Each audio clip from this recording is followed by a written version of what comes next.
The controversial statue of a sailor kissing a nurse will soon leave San Diego's shores, but an exact replica may replace it. My guests are leading the charge to have a permanent bronze version of Unconditional Surrender placed in the exact same spot next to the Midway, which will cost almost $1 million. Joining me are architect Donald Reeves and the president of the USS Midway Museum, Mac McLaughlin. Don, I want to start with you. Why should San Diego have a permanent version of Unconditional Surrender? Well, there are a couple of answers, but essentially it's asserted itself on so many people by now that it feels it belongs here. Everybody that's seen it, without exception, and I've spent a lot of time down there, the comments are all beautiful comments that come back about the sculpture and what it adds to the overall scene of the waterfront and the Navy presence in our city. So it just adds to the whole city's atmosphere and the draw that we have as a city. Mac, the Midway is stepping in to raise almost $1 million. Make the case. Why should donors, why should San Diegans chip in to raise money for this statue? Well, I think this statue, where it's placed right now in San Diego, is going to be a timeless piece. Certainly there will be a lot of people in San Diego that will not be contributing to this and they don't like it. I think the vast majority will, and I think we'll be successful in raising the money we need to buy the permanent bronze statue. Let's talk about some of the people who do not like it. Critics of the statue, including some members, prominent members of the arts community, have called it kitschy. They say it's cartoonish. What is your response to that? I understand as studiers of art how they could come to that conclusion. I think even perhaps if you take that statue out of the context it's in right now, you could come to that conclusion. But in the context of the Midway in the background, Veterans Park surrounding it, the memorials to the greatest generation surrounding it, really that's going to become an anchor to Tuna Park in the future. And while I'm respectful of their views, I also get to observe the public who has fallen in love with that statue, and that's why we want to save it.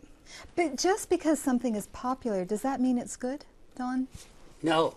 And we've never purported that it's the best or finest. It's not a David. But for San Diego, it's great. It's in the right setting, and it's the right piece of sculpture for that spot. You say it's in the right setting. We've had commenters on our website and the UT San Diego website say, look, you know, this statue commemorates an event that took place in 1945 in Times Square in New York. It's not even a local event. Why do we have it here?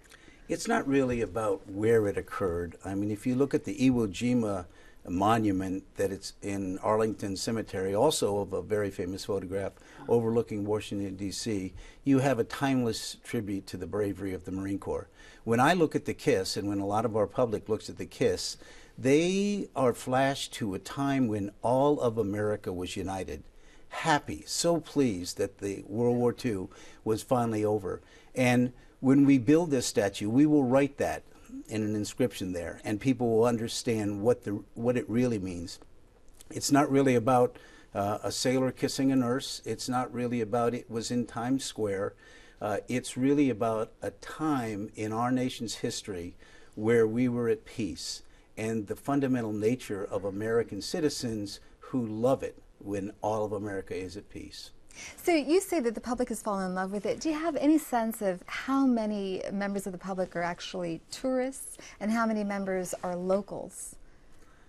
Well, I don't have any sense of that. I know a lot of locals walk by it and enjoy it on their way to the fish market constantly. The tourist crowd is always going by there. You even see tourist bus stopping there and pulling up. School groups go over there. And over time, this will become a great, iconic snapshot of San Diego. When I saw the picture of the statue on Monday Night Football, with the Midway in the background as just a snapshot of San Diego, it resonated with me as this being a great Navy town with a wonderful veteran population and a wonderful citizenry that supports that. And that's why that works so well down there.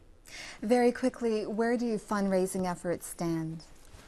We will be announcing very shortly where we stand and what our plan is, probably within the next couple of weeks. By the middle of April, we'll be coming out with the Midway's attempt to help Don Reeves, the man who's brought this to San Diego and kept it here for the last 5 years, to be successful. And we'll get the painted bronze permanent sculpture put down there with a nice walkway and wonderful cherry trees in the background and some benches to sit, and people will really be able to enjoy the Bayside. Mac, Don, thank you for speaking to us today. You're welcome.